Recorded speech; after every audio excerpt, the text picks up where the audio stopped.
"I'd like to make a toast," Josh announced, raising his glass as everyone at his housewarming party turned to look at him. His eyes gleamed with excitement, an expression I'd seen countless times when he was about to steal the spotlight. "To new beginnings, new homes, and—" He paused dramatically. "To Grandpa's memory." A respectful silence fell over the room. Our grandfather had passed away just 4 days ago, and the wound was still fresh for all of us. I raised my glass along with everyone else, quietly honoring the man who had meant so much to me. "Speaking of Grandpa," Josh continued, setting his drink down on the coffee table, "I have an announcement to make." I watched as he reached into his pocket and pulled out an envelope, slightly worn at the edges. My heart skipped a beat. There was something about the way he glanced at me that made me uneasy. "Before he died, Grandpa gave me this letter," Josh said, his voice carrying across the living room of his new Denver home. "He wanted me to have his vacation home by the lake, the place we all loved as kids." The room erupted in surprised murmurs and congratulations. My parents beamed with pride, while Josh's girlfriend Teresa clapped excitedly. My cousin Jenna shot me a confused look from across the room. She knew how close Grandpa and I had been. I sat stunned, unable to process what I was hearing. The lakeside cabin was Grandpa's most cherished possession. It was also the place where I had spent nearly every weekend for the past 3 years, helping him maintain the property, listening to his stories, and simply enjoying his company. Josh, on the other hand, had visited maybe twice in the last 5 years, always complaining about the lack of Wi-Fi and nothing to do. But more importantly, Grandpa had given me a small wooden box 3 weeks ago, making me promise not to open it until the time was right. Inside was a notarized deed transferring ownership of the vacation home to me. He had already given me the property. It wasn't even part of his estate. As Josh unfolded the letter and began to read what were supposedly Grandpa's wishes, I studied his face. Was he lying? Did he know about the deed? Had Grandpa somehow changed his mind without telling me? "That's great. Good for you, Josh," I managed to say with a forced smile, though my mind was racing. I needed to get home and check the documents in that wooden box right away. I quietly excused myself, saying I needed to use the bathroom, and slipped away from the celebration. As I closed the bathroom door behind me, I leaned against it and took a deep breath. The letter Josh had shown everyone didn't make sense. Grandpa's handwriting had become increasingly shaky in his final months due to arthritis, but the signature I glimpsed looked suspiciously smooth and confident.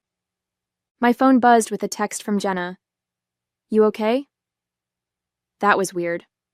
Josh never even cared about the cabin. I texted Jenna back, "Need to check something at home. Can you cover for me? Say I got called into work?" Within minutes, she had made my excuses to the family, and I slipped out the back door while everyone was still fawning over Josh's inheritance. The drive to my apartment felt surreal.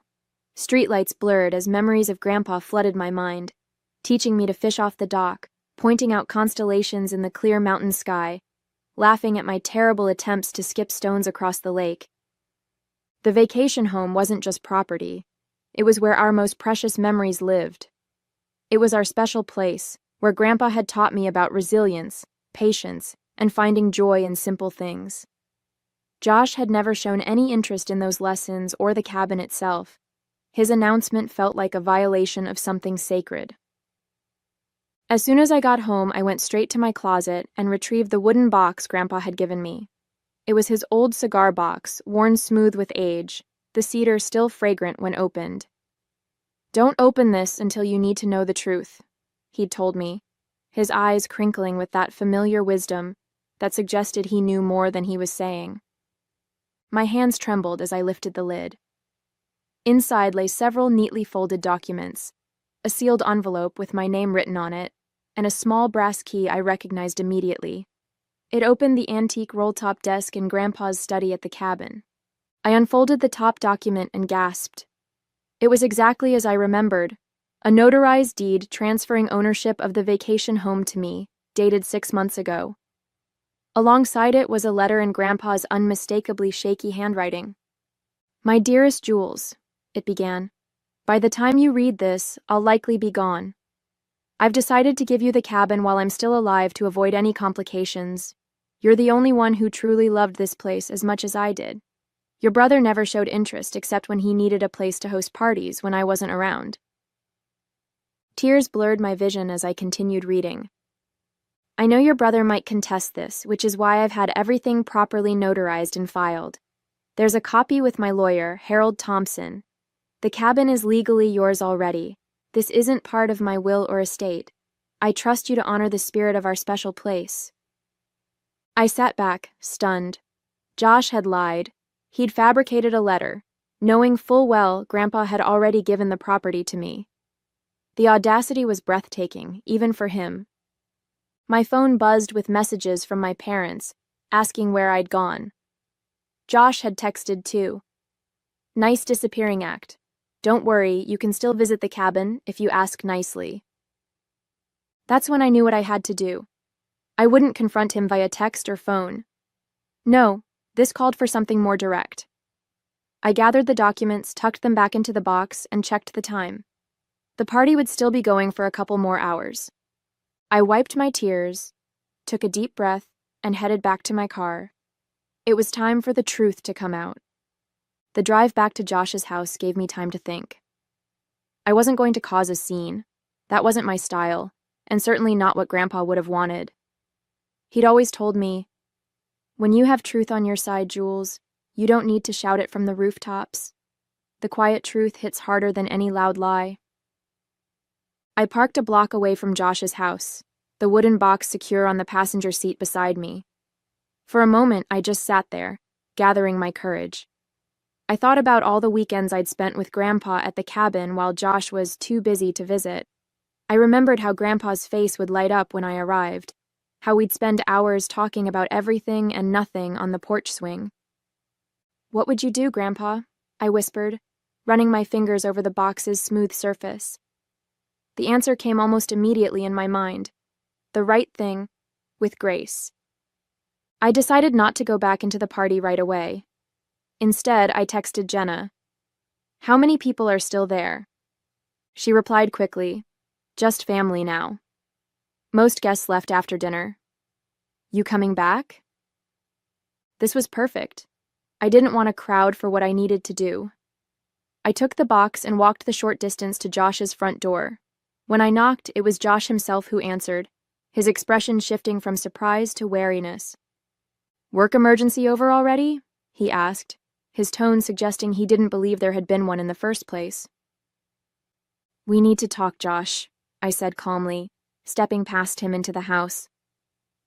Everyone looked up as I entered the living room. My father was examining what must have been Josh's letter more closely, while my mother was already discussing renovation plans for the cabin with Teresa. Jenna sat quietly in the corner, watching the scene with obvious discomfort. "Jules is back," my mother announced unnecessarily.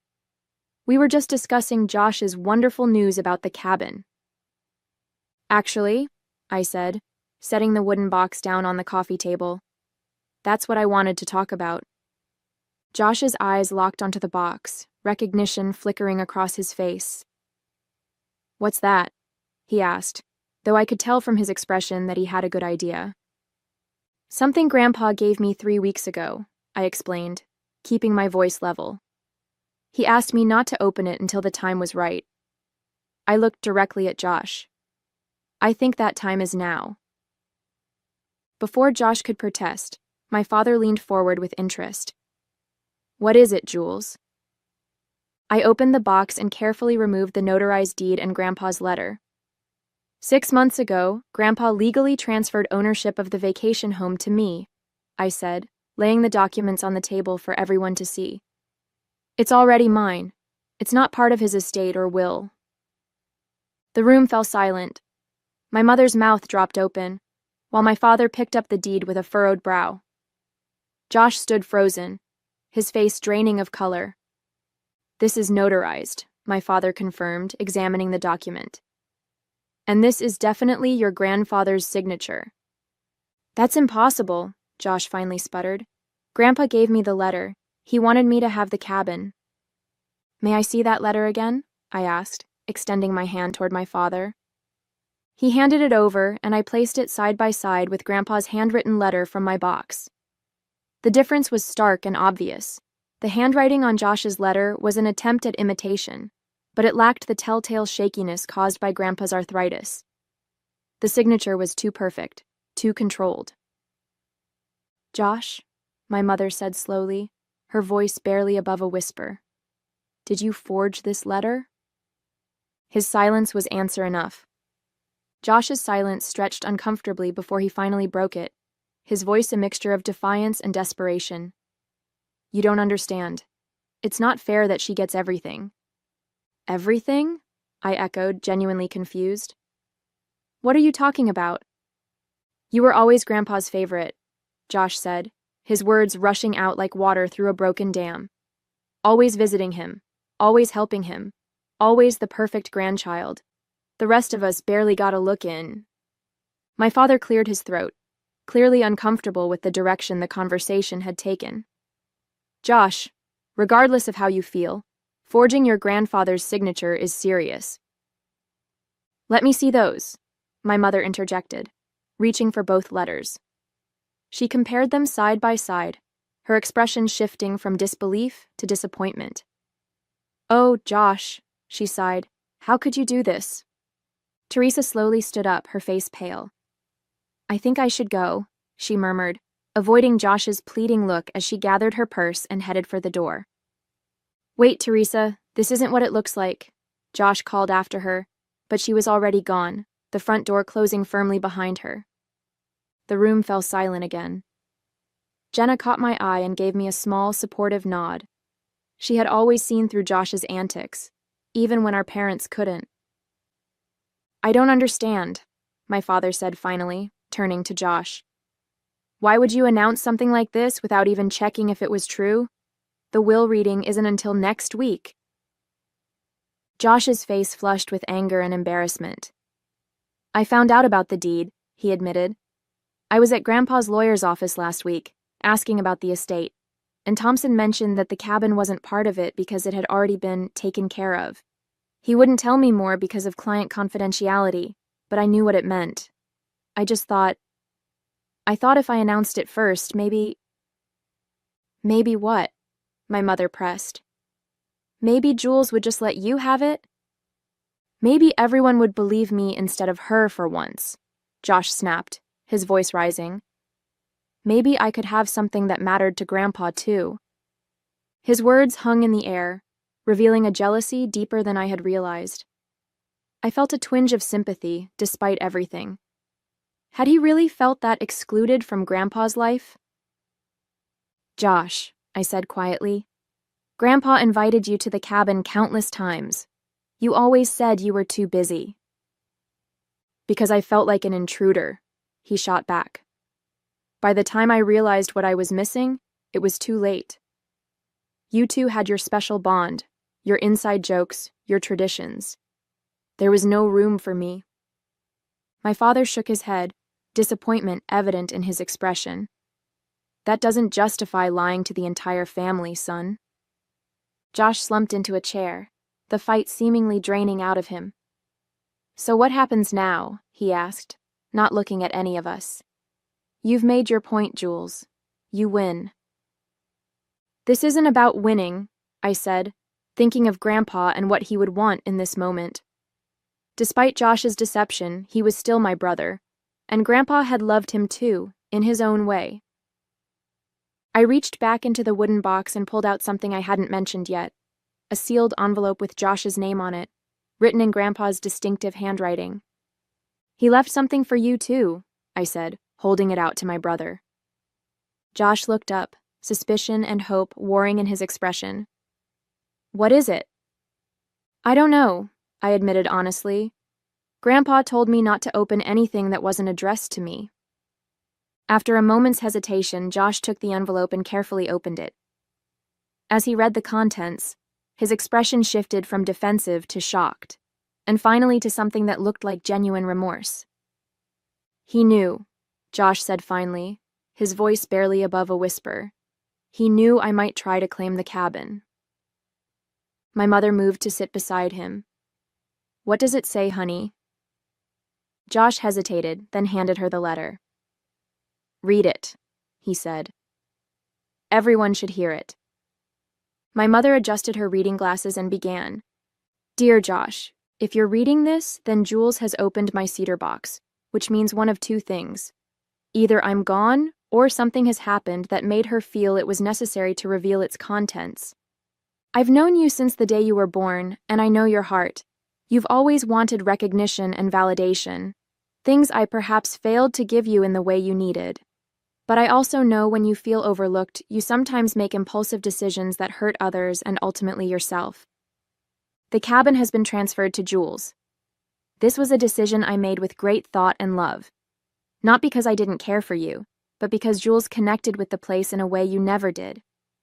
She understood what made it special to me, and I trust her to preserve that spirit. What you need isn't a property, Josh. It's a purpose. I've enclosed a check for $25,000. Use it to start something meaningful. Find what makes your heart come alive the way the cabin does for Jules. Maybe it's that business idea you mentioned last Christmas, or perhaps something else entirely. I hope someday you'll understand that this isn't about favorites or fairness. It's about recognizing different paths for different hearts. Jules will keep the door open for you at the cabin, I have no doubt, but your future lies in building something of your own. With love and hope, Grandpa. When my mother finished reading, there wasn't a dry eye in the room. Josh sat with his head bowed, the check clutched in his trembling hand. He saw right through me, he murmured, even from the grave. My father moved to place a comforting hand on Josh's shoulder. Your grandfather was a perceptive man. Josh looked up at me, really looked at me, perhaps for the first time in years. I'm sorry, Jules, I had no right to try and take what was already yours. The words seemed to cost him, but they also sounded sincere. I nodded, not quite ready to offer forgiveness, but acknowledging his apology. There's something else in the box, I said, reaching for it again. I pulled out a small photo album and opened it to reveal pictures spanning years. Josh and me as children at the cabin, building sandcastles by the lake, roasting marshmallows with Grandpa at the fire pit. He kept this in his desk at the cabin, I explained, turning pages to show more recent photos. He never stopped hoping you'd come around, Josh. My brother stared at the photos, emotion washing over his face. I really messed up, didn't I? Yes, I agreed, not sugarcoating it. But Grandpa obviously thought you could do better. The room fell silent again, but it was a different kind of silence, contemplative rather than tense, sad rather than angry. The evening had taken a turn none of us had expected, laying bare years of complicated feelings and unspoken resentments. Jenna, who had been watching silently, finally spoke up. So, what happens now? It was the question hanging in the air for all of us. What do you do after a moment of painful truth? How do you move forward from betrayal and revelation? I closed the wooden box, feeling the weight of responsibility Grandpa had placed on me, not just for the cabin, but perhaps for healing our family too. Now, I said quietly, we tried to honor what Grandpa wanted for both of us. The gathering broke up soon after. My parents left with concerned glances back at Josh, clearly torn between disappointment in his actions and worry for his well-being. Jenna gave me a quick hug before heading out, whispering, "Call me tomorrow." And then it was just Josh and me in his new house, the celebratory atmosphere completely evaporated. Josh moved around his kitchen mechanically, making coffee neither of us really wanted. The silence between us felt heavy with all the years of competition and misunderstanding. "I didn't plan it," he said finally, setting a mug in front of me. "The forgery, I mean. When I found out about the deed, I was angry, hurt. I made the letter that same night, not really thinking I'd use it." "Then why did you?"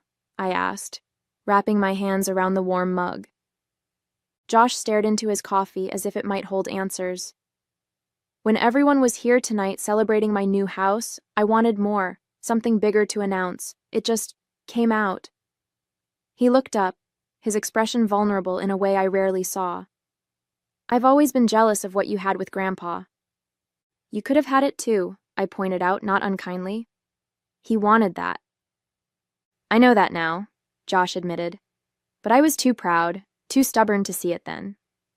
He hesitated, then asked, "What are you going to do with the cabin?"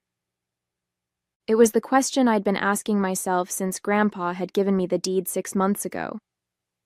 Keep it as it is, mostly. It needs some repairs, but I don't want to change its character. Josh nodded, looking relieved. That's good. It should stay the way Grandpa loved it. I studied my brother, this person I'd grown up with but sometimes felt I barely knew. You're welcome there, you know, anytime. His eyes widened slightly in surprise. Even after what I did? The cabin was meant to bring family together, not drive us apart, I said, echoing what I believed Grandpa would have wanted. That doesn't mean I'm not still angry, or that I trust you completely right now, but the door is open. Josh seemed to understand the qualified olive branch for what it was. Thank you. We sat in silence for a few more minutes, sipping coffee that had already gone cold. The night had been exhausting, emotionally and physically, and there was still much to process. I should go, I said finally, standing up. It's been a long night. Josh walked me to the door. Before I left, he asked, "Do you think Grandpa knew this would happen? The showdown over the cabin?" I thought about the careful preparation Grandpa had made, the notarized deed, the separate letters, his instructions to me about when to open the box. I think he hoped it wouldn't, I answered honestly. But he was prepared in case it did. Josh shook his head, a rueful smile on his face. He always was 3 steps ahead of everyone else. That he was, I agreed. As I drove home, the wooden box secure on the seat beside me once more, I felt a curious mixture of emotions, sadness for the pain of the evening, relief that the truth was out, and a tentative hope that maybe, just maybe, this could be a turning point for Josh and me. The cabin keys felt heavy in my pocket, not just metal, but the weight of responsibility and memory. Grandpa had trusted me with something precious, and I intended to honor that trust. But maybe there was room for Josh in that picture too, if he was willing to meet me halfway. Tomorrow I decided I would drive up to the cabin, sit on the porch swing, watch the light change over the water, and perhaps feel Grandpa's presence one more time, guiding us toward healing, even in his absence. The cabin looked exactly as I remembered it. Weathered cedar siding, emerald green shutters, and the wide porch that wrapped around 3 sides of the structure. As I pulled into the gravel driveway, the early morning sun cast long shadows through the pines, creating patterns across the ground that seemed to welcome me home. I sat in my car for a moment, taking it all in. This was mine now. Not just a building or a piece of property, but a sanctuary filled with memories and whispers of the past. I could almost see Grandpa in his favorite rocking chair, baseball cap pulled low over his eyes as he dozed in the afternoon light. The cabin key slid into the lock with a familiar resistance. You had to jiggle it just right, a quirk Grandpa had refused to fix because he claimed it kept out the riffraff. Inside, everything was just as he'd left it. Books stacked on the side table, fishing gear organized meticulously in the corner, the faint scent of pipe tobacco lingering in the air despite his doctor's orders to quit smoking years ago. I moved through the rooms slowly, trailing my fingers along furniture that had been in our family for generations. The stillness was peaceful rather than oppressive, as if the cabin itself was holding its breath, waiting to see what would happen next. My phone buzzed in my pocket, a text from Jenna. "How's the cabin?" "Your mom called me this morning. Josh is a wreck." I typed back, "Cabin's perfect. Not sure how to feel about Josh yet." Another message followed quickly. "He's been calling everyone trying to explain himself. Your parents are still pretty upset." I wasn't surprised. The fallout from last night's revelations would take time to settle. Trust, once broken, couldn't be mended overnight. Setting my phone aside, I walked to the large picture window overlooking the lake. The water sparkled in the morning light, serene and unchanging despite the human drama unfolding around it. "I'm here, Grandpa," I whispered to the empty room. "I'll take good care of it, I promise." 3 weeks passed before Josh reached out. His text was simple. "Can we talk? At the cabin, maybe?" I deliberated for a day before responding with a time and date. Part of me wasn't ready to share this space with him yet, but Grandpa's voice kept echoing in my mind. "Holding grudges makes the heart heavy, Jules. Sometimes forgiveness is more for you than for them." When Josh's car pulled up the following Saturday, I was sitting on the porch swing, nursing a cup of coffee. He approached slowly, looking more subdued than I'd seen him in years. "This place hasn't changed at all," he said, glancing around. "That's the idea," I replied, gesturing to the chair across from me. He sat down, fingers drumming nervously on his knees. "I've been thinking about what to say for weeks, but everything sounds inadequate." "Try anyway," I suggested, neither cold nor particularly warm. Josh took a deep breath. "I'm sorry, not just for the forgery, but for everything. For being jealous of your relationship with Grandpa, for resenting you when I should have been looking at my own choices." I studied his face, trying to gauge the sincerity behind his words. The Josh I knew was a master of telling people what they wanted to hear when it served his purposes. "Why did you do it?" I asked. "The truth, Josh." He looked out at the lake, quiet for a long moment. "I thought if I had the cabin, it would somehow make up for all the time I didn't spend here. Like I could buy back those moments I missed." His voice cracked slightly. "Stupid, right?" There was a vulnerability in his admission that felt genuine. Not an excuse, just a sad acknowledgement of a faulty thought process. "I used the money," he said suddenly. "Grandpa's check." "For what?" "I enrolled in that woodworking course Grandpa was always telling me to try. The one I was too busy for." He gave a self-deprecating laugh. "Turns out I'm terrible at it, but I'm going to stick with it. He was right. It's calming, being focused on creating something with your hands."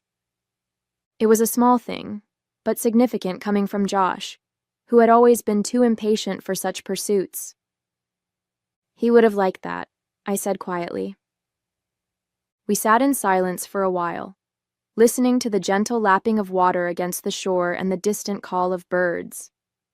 It was the same peaceful soundtrack that had accompanied countless conversations between Grandpa and me over the years. "I have something to show you," I said finally, standing up. Josh followed me inside to Grandpa's study, where the antique roll-top desk stood in the corner, bathed in morning light. I used the brass key from the wooden box to unlock it, revealing neatly organized compartments filled with papers, letters, and small mementos. "Grandpa kept everything," I explained, pulling out a folder marked Josh. Inside were newspaper clippings of Josh's high school debate championship, photos of his college graduation, and even a printout of the webpage announcing his promotion last year. "He was proud of you," I said softly. "He just showed it differently than you wanted." Josh's fingers trembled slightly as he paged through the collection. I had no idea he kept track of all this. "There's a folder for each family member," I explained. He called it his brag book. Josh looked up, his eyes glistening. "I really messed up, didn't I?" "Yes," I agreed, not sugarcoating it. "But Grandpa believed in second chances, so do I." I pulled out a calendar from my bag and handed it to him. "I've marked weekends when I'll be up here for maintenance and bigger projects. I could use an extra pair of hands, even terrible woodworking ones." A smile tugged at his lips. "Really?" "The cabin was meant to bring family together, not drive us apart," I said. "That's what Grandpa wanted." Later that afternoon, we sat on the end of the dock, feet dangling in the cool water. Josh pitched ideas for renovating the boathouse while I sketched possibilities in a notebook. "You know," Josh said, looking out across the water, "I think Grandpa knew exactly what he was doing, giving you this place." "What do you mean?" "You didn't just inherit a cabin," he said thoughtfully. "You inherited his role, keeping the family connected to what matters." As the sun began its descent behind the mountains, casting golden reflections across the lake, I realized Grandpa had given me more than property. He'd given me the chance to heal old wounds and forge new connections, starting with the brother I'd almost lost to resentment and pride.